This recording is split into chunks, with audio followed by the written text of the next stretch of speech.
Namaskar. Hello and welcome to the special broadcast on Sansad TV. I am Namrata Singh. The nation is what the citizens are.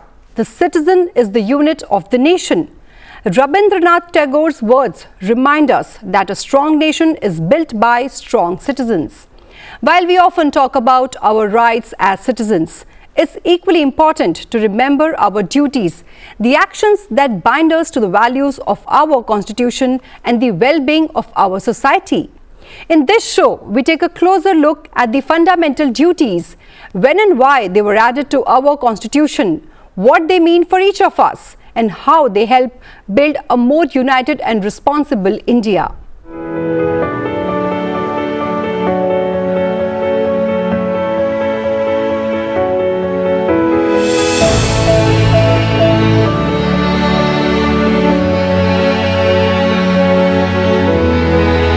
As citizens of India, we proudly enjoy a range of rights granted by our constitution. But with these rights come responsibilities, our fundamental duties that guide us in shaping a just and united nation.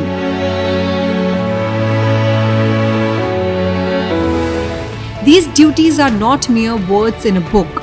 They are a moral compass, reminding every Indian of the role we must play in building a better society.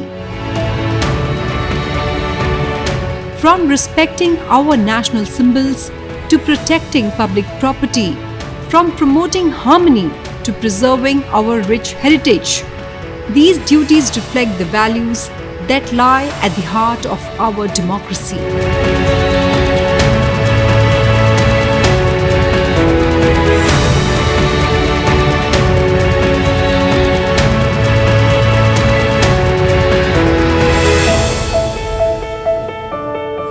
When the Constitution of India was adopted in 1950, it guaranteed fundamental rights, but it did not mention fundamental duties. Back then, the focus was on ensuring justice, liberty, and equality in a newly independent nation. But over time, it became clear citizens too had a role to play. To balance rights with responsibilities, fundamental duties were later added, reminding every citizen of their duty to uphold the nation's ideals, contribute to society, and stand by fellow citizens. In 1976, a landmark change was made to the Indian Constitution. Fundamental duties were introduced for the very first time through the 42nd Constitutional Amendment. To guide this process, the then Government of India appointed Sardar Swarn Singh Committee, tasked with recommending how these duties could be integrated into the Constitution. The committee observed that in addition to the enjoyment of rights, the citizens should also perform certain duties. It recommended the addition of a new chapter in the Constitution, listing 8 fundamental duties for Indian citizens. The central government accepted this proposal and went a step further. Through the 42nd Amendment, a new section Part 4A was added to the Constitution.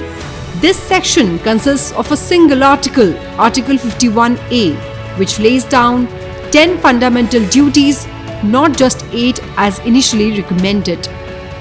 While these duties were partially inspired by the Constitution of the former USSR, their spirit is deeply rooted in India's culture, heritage, and timeless values.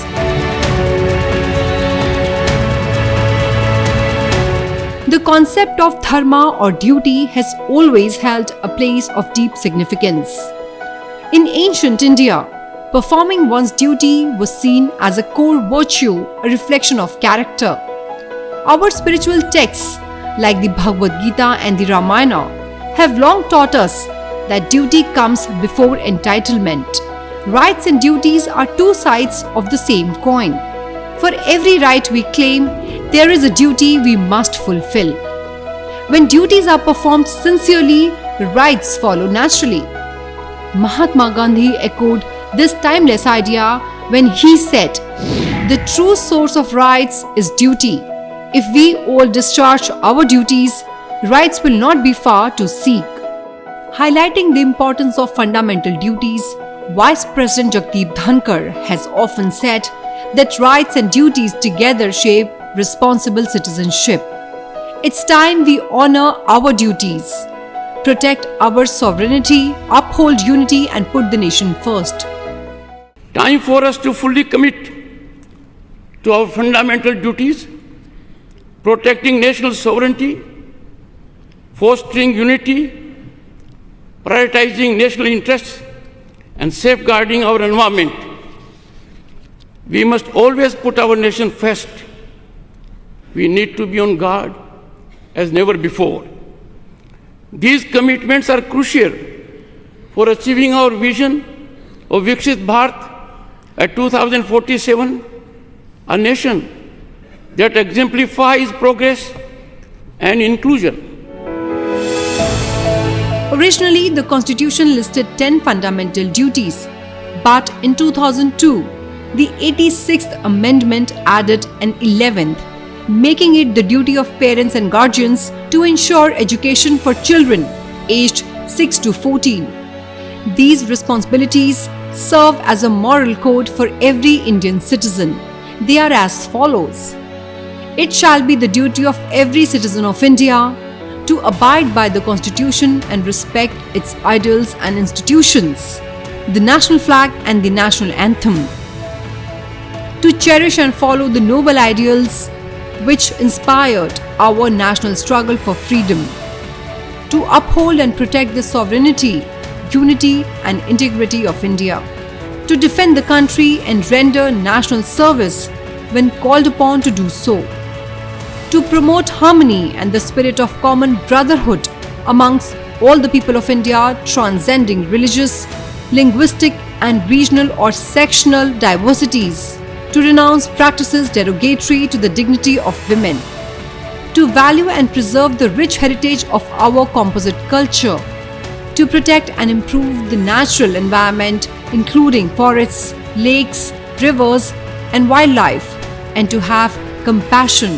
for living creatures, to develop the scientific temper, humanism and the spirit of inquiry and reform, to safeguard public property and to abjure violence, to strive towards excellence in all spheres of individual and collective activity so that the nation constantly rises to higher levels of endeavor and achievement, and who is a parent or guardian to provide opportunities for education to his child or, as the case may be, what between the age of 6 and 14 years.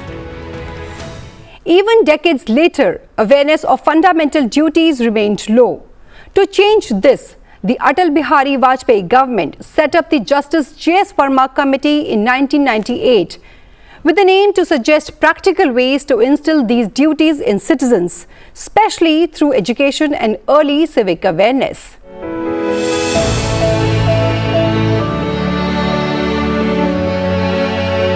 The 86th Constitutional Amendment Act of 2002 is especially significant for its dual focus.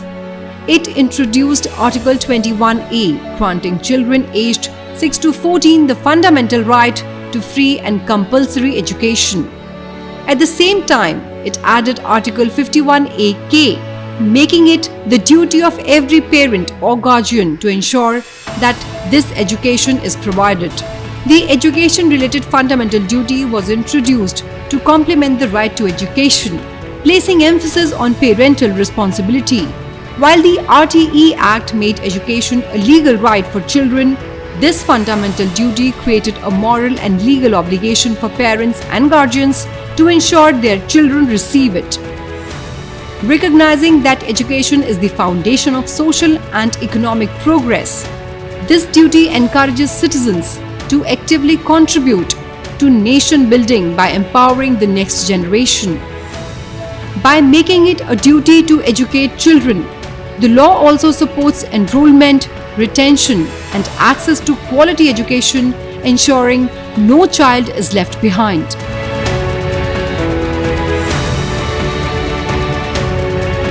The inclusion of education as a fundamental duty made a national impact, raising awareness about the rights and responsibilities tied to children's education.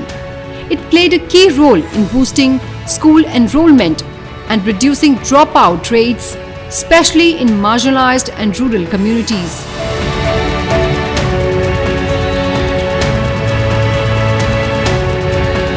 There is no specific way to enforce these duties, and there are few legal penalties for violating them. However, these duties are important for several reasons.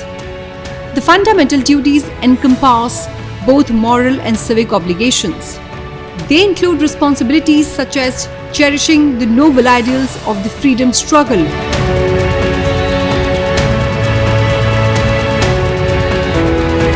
under Article 51A(b), a moral duty and respecting the Constitution, national flag and national anthem under Article 51A(a), a civic duty. The fundamental duties are derived from values deeply embedded in Indian tradition, mythology, religions and practices. For example, the duty to renounce practices derogatory to the dignity of women has been rooted in the Indian tradition for ages.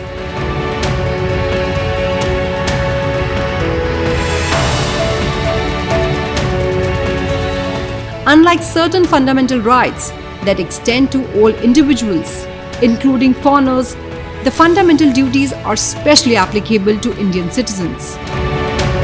Similar to the directive principles of state policy, the fundamental duties are not justiciable. Though fundamental duties are not legally enforceable by rights, they play a crucial role in shaping constitutional values. In 1992, the Supreme Court ruled that in determining the constitutionality of any law, if a court finds that the law in question seeks to give effect to a fundamental duty, it may consider such law to be reasonable in relation to Article 14, equality before law, or Article 19, 6 freedoms, and thus save such law from unconstitutionality. The Supreme Court's Ranganath Mishra judgment 2003 held that fundamental duties should not only be enforced by legal sanctions but also by social sanctions. In AIMS Students Union versus AIMS 2001, the court emphasized that fundamental duties are as important as fundamental rights. Though fundamental duties are not enforceable like fundamental rights, they cannot be overlooked as duties in Part 4A. They are prefixed by the same word fundamental, which are prefixed by the founding fathers of the Constitution to right in Part 3. Few countries in the world have such an elaborate list of fundamental duties in their constitution, but many nations prescribe defense of the country as a national duty. For example, Article 109 of the Norwegian Constitution stipulates that as a general rule, every citizen of the state is equally bound to serve in the defense of the country for a specific period, irrespective of birth or fortune. Under Article 81 of the Constitution of Denmark, every male person able to bear arms shall be liable with his person to contribute to the defense of his country. In fact, the foundations of the French Republic rested not only on the rights of man but also duties. Though not legally enforceable, fundamental duties are vital in a democracy. They remind citizens of their responsibilities alongside their rights. The term fundamental reflects their deep significance as keys to social transformation and active citizenship. Upholding the Constitution isn't just the government's role, it's every citizen's duty.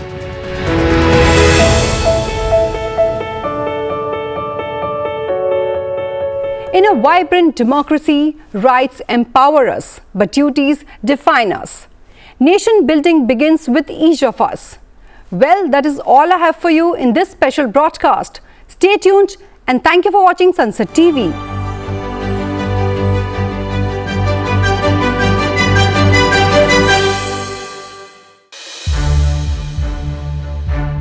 To watch more programs of Sansad TV, subscribe to our YouTube channel and don't forget to like and share them.